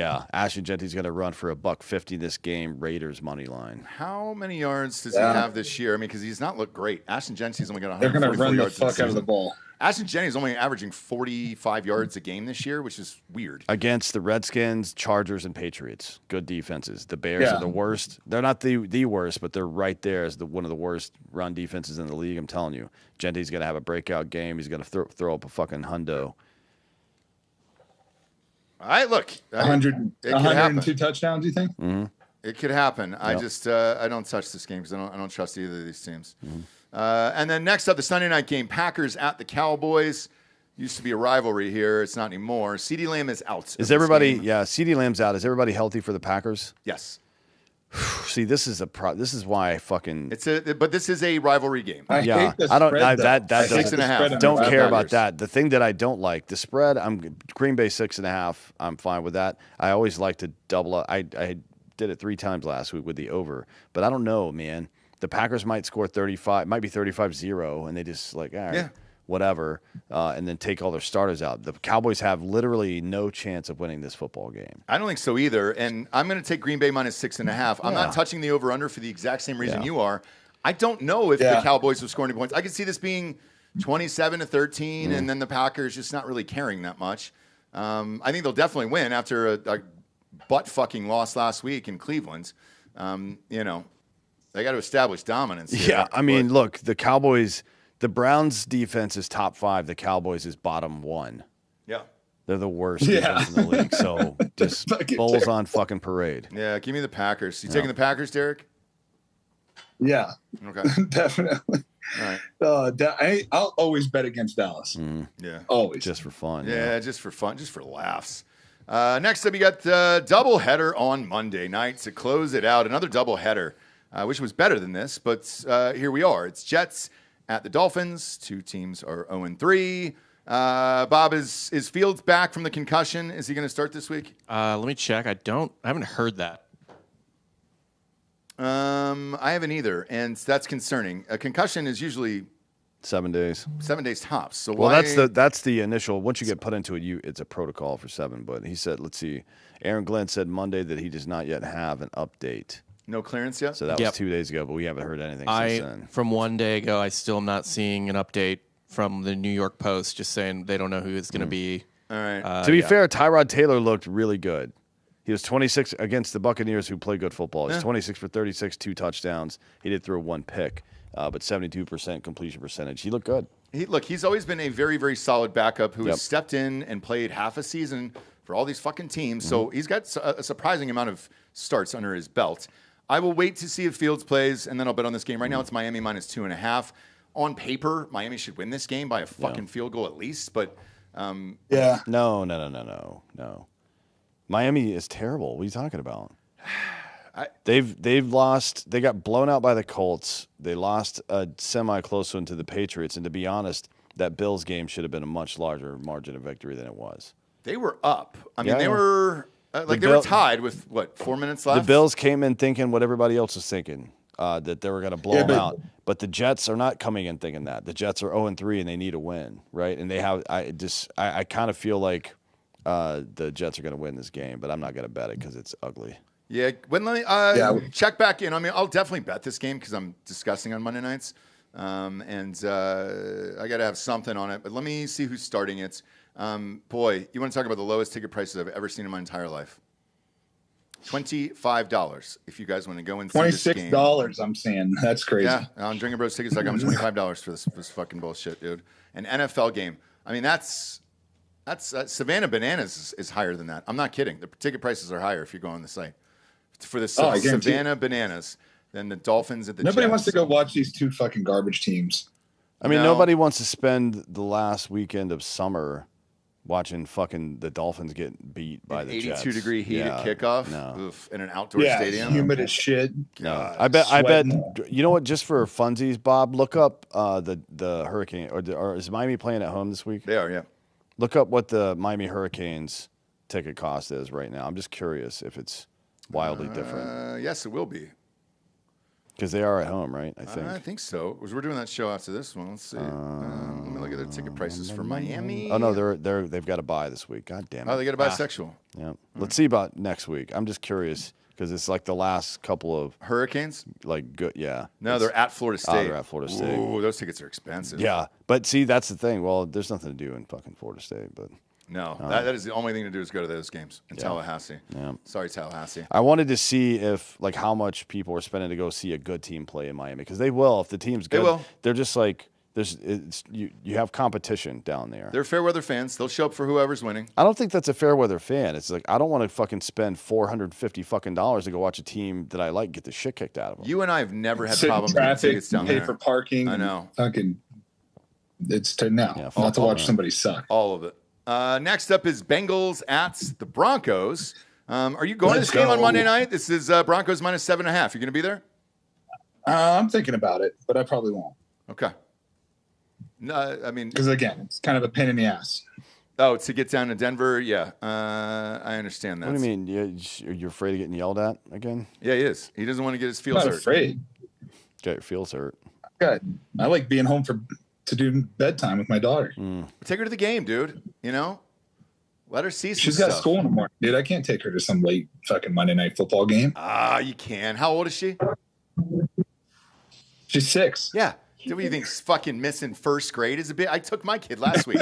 I get a call, and it was on. We were driving to Auburn University, and the thing blows up with the little elementary school thing, and it just said Jagger Patterson is truant. And he's in the back seat. He's like, Dad, what does that mean? And I go, you broke the law is what it meant. We're on the lam right now, and they're after us, brother. We're going to jail. We're going to prison. And I was like, you better pick a fucking side, dude. He's like, which one, Dad? I go, you're white. You figure it out. And he's, came home. He's watching American History X. And I was just like, Jesus Christ. Dude. Yeah. He was 7-year-old. You got to be careful because he was also carving some girl's name into his chest, like fear.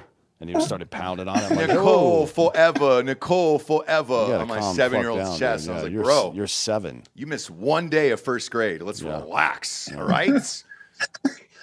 I like that he's leading into it, though. So do I. What, Derek? You've got to do it. You got to shave your kid's head sometime and let him figure out life. All right. That's all I'm saying. This Bengals Broncos game, 7.5. Oh, here, one of ours was at some of the, so $450 for the Notre Dame game at Miami. Okay. And then $265 for the Gators this past weekend. Oh, shit. So people, I'm telling you, Miami's ranked 4 in the nation. They like sports down there. It's just like, but even when the Marlins were good, they won 2 World Series in '97. In '97, they were sold out. In 2003, they were not sold out. No. Anyways. Miami's Miami. Yeah. All right. Who do you got in this one, Derek? Broncos. Bengals. Broncos. 7.5? They'll win by 14. Okay. What about you?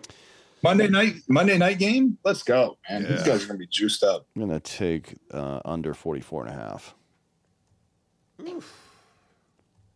fuck. I have no idea on that. Here's what you should know. The Bengals give up more sacks than anybody in the NFL. Mm-hmm. That's first. They're playing with a backup as well. So that's not good. To Derek's point before, there's a couple of dudes on this team that are going to want to get some stats, as well they should, against this team. I think Benito, he's at 3 sacks right now. He's looking good this year. He's definitely going to. He's trying to get a hat trick. Yeah. He's looking. Try to get a 2 or 3 sack game. Yeah, he's headhunting. He's looking for a big game right here. I think. Don't be surprised. I think didn't he have a stroke? No, didn't he have a strip sack scoop and score last year? I don't remember. Yeah. I think he scored a touchdown. Yeah, he scored a 71-yard touchdown on scoop and score, strip sack, scoop and score last year. Dude's a fucking beast. I expect the same. I'm looking for at least one defensive touchdown for the Broncos. We'll see on the other side of the ball what they do offensively. They've been kind of so far.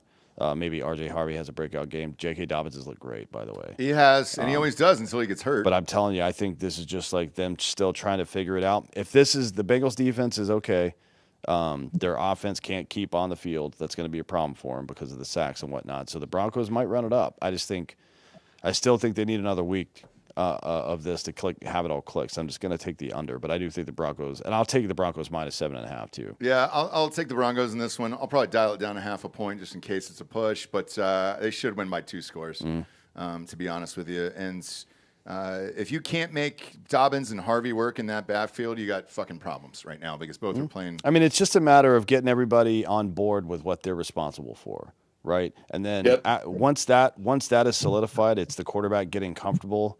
Like the vision, you know what I mean? When I say the vision, I mean you see a picture in your head of what it looks like when R.J. Harvey is open on that flat or when he's getting closed down on by the strong safety or the linebacker. You know it. You could see it, right? And Bonix has that capability. We saw it last year. It's just a matter of repetitions with these guys. Yeah, so I'm fine with this. I'm going to bet it, but I'll take it down a half a point and take the Broncos. Derek, I'll let you get back to your Antifa rally here. I know you got some stuff planned for the day and – you're going to go out there and spray paint your hair and all that stuff. So I'll let you get back to it, buddy. Yeah, don't forget that you guys are technically domestic terrorists now. Yeah. So just keep an eye out for that. Trump designated you guys as a domestic terrorist. Just run real fast. You're faster than any of these other fucking nerds that are out there. You don't have to be faster than the bear. You just got to be faster than the other guy. Exactly. Actually, you don't have to be faster than ice. You just have to be faster than the other guy. True. Very, very true. And congratulations on that elk. I'll look up the footage tonight, though, and I'll give you some notes on what you did wrong and right and all this stuff. Let me study your game film on Instagram, and then I'll get back to you. Also, before we get off, did you get in touch with that private chef? Yes. Okay. All right, sweet. Perfect. Bring me some elk. We're coming down. Tom. We're coming to Austin for Thanksgiving. Nice. Are you really? Yeah. We'll all be here. Stop in the studio and we'll record. Shit. Oh, I'm going to. Yeah. Oh shit. Hey, are you going to the game? Yes, I think. It is Friday night. It is A&M at Texas. I'm going to that fucking game, dude. So, yeah. You can see You're going fucking to? Uncle Rico play football. Where you guys sit? I haven't gotten tickets yet. So, if you want, I'll tell because Benny's coming down, too, with his girlfriend. Jesse's going. Me and my wife are going, and then we can all get tickets together if you want. Yeah, let's do it. Okay, perfect. Because that'll be a great game. And I think A&M is going to win that game. So, we'll see. We'll see. Well, Texas can't. UT can't beat anybody good. So, I mean, they can't. They beat up on Sam Houston and fucking some other shit school. And then, Arch Manning is like taunting some guy. They're up fucking 40 points. He's taunting people. I'm just like, dude, come on. Well, you're getting your ass whipped by good teams. Like, you need to fucking choke it back a little bit. The rest of Texas fans here have said, oh, Arch has got a swagger back. We're good to go. We'll see. There's a big game coming up in a couple weeks, and we'll find out then. In the meantime, you can join us at one of the best games of the weekend here, Penn State. Come and tailgate with us on Saturday all day. Free booze, free merch, free footballs. Fuck, man. It's going to be an awesome, awesome day. I think the high is like 74 that day in Pennsylvania. Let's fucking go, dude. And then, Derek, love you, buddy. Stay off those streets, okay? Maybe give the keys to your wife. Let her drive for a little bit. Well, I think I'm gonna go try to find an ice raid, get involved in that somehow. Hey, You know, Just like help out, you mean? volunteer. Yeah. Yeah, just help out. Just help them out. Like, if somebody slips out and starts running, I could go, work on my form tackles. Yeah, so they make volunteer firefighter uniforms. Can you get a volunteer ice uniform and just start showing up at the raids? Oh, it'd be great. You gonna blast this fool or what, Holmes? I keep telling Abby they're giving out pretty good signing bonuses to ICE. That's To true. people that join ICE. That's true. Let me sign up. Yeah. She said they're getting No, shot Well, at. no, they were Only shot at. Only shot at. The guy down here in Dallas actually killed the immigrants in the station today. Did you hear that? Really? Yes. So they shot into the ICE station in Dallas, and clearly, I'm not kidding. And they found the bullet casings. What do they say on them? Fuck ICE or Anti-ice. anti-ICE is what it said. And the guy ended up Killed killing an immigrant. He killed the immigrants. So he actually, probably sped up their day down there, down in Dallas. You know, they were like, "Shit, I was about to have a ton of paperwork today. Not anymore." Probably one of the best days in that office today. We're like, "Fuck, I don't get to drive. I don't get to fucking do paperwork today. All right, great. You know, yeah. You're welcome for that one. Go to Spotify, rate this show a 5-star. All the video shows are up there. On there for sports across the board. Then head on over to iTunes, rate the show a 5-star, and leave a quick review. That is all the advertisers care about. Appreciate you tuning in. For Derek Wolfe, Anthony Hollaway, I'm Ross Patterson. This is the Week 4 NFL Prediction Show.